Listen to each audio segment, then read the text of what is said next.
దేవుని ఉన్నతమైన నామమునకు మహిమ ఘనత ప్రభావములు కలుగునుగాక.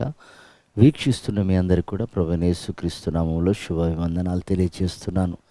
ఈరోజు మన దేవుని వాగ్దానం 3వ దావీదు కీర్తన 8వ వచనం. రక్షణ యెహోవాది.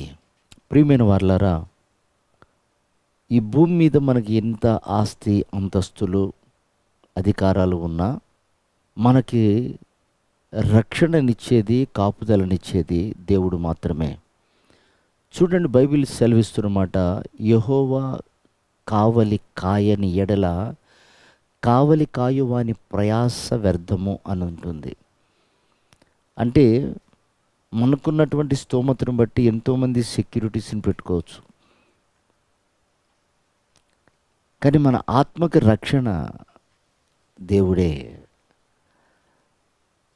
ఆయన మాత్రమే మనల్ని రక్షించగలడు. చూడండి, ఇక్కడ దావీదు అబ్షాలోము తరుముతున్నప్పుడు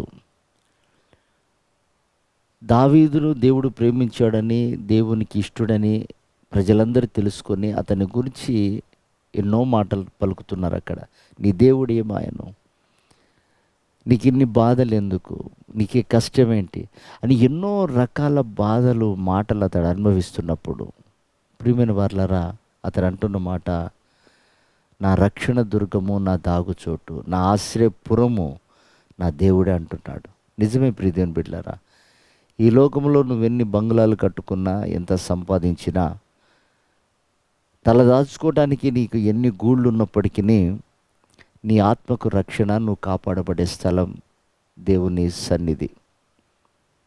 అందుకే చూడండి, భక్తులైనటువంటి వారు, నేనైతే నా దేవుని మందిరంలో పచ్చని ఒలీవ చెట్టు వలె ఉంటానని, నా దేవుని సన్నిధికి నేను ఎప్పుడు వచ్చుదనని నా ప్రాణం తృష్ణగొనుచున్నదని, ఇలా ఎన్నో మాటలు మనం విన్నాం.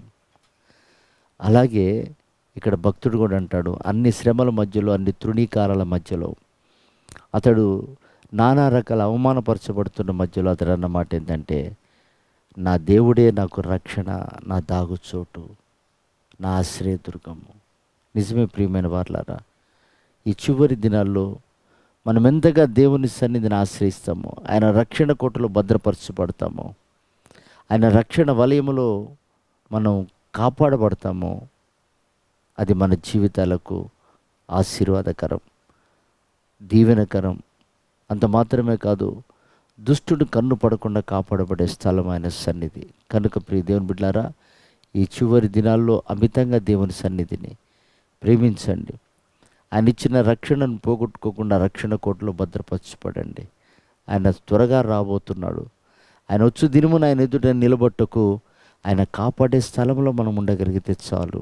అలాంటి ధన్యత ఈ ఉదయకాలం ప్రభు మనందరికీ అనుగ్రహించి ఆయన రాకడకు సిద్ధపరచును గాక. ఆమేన్.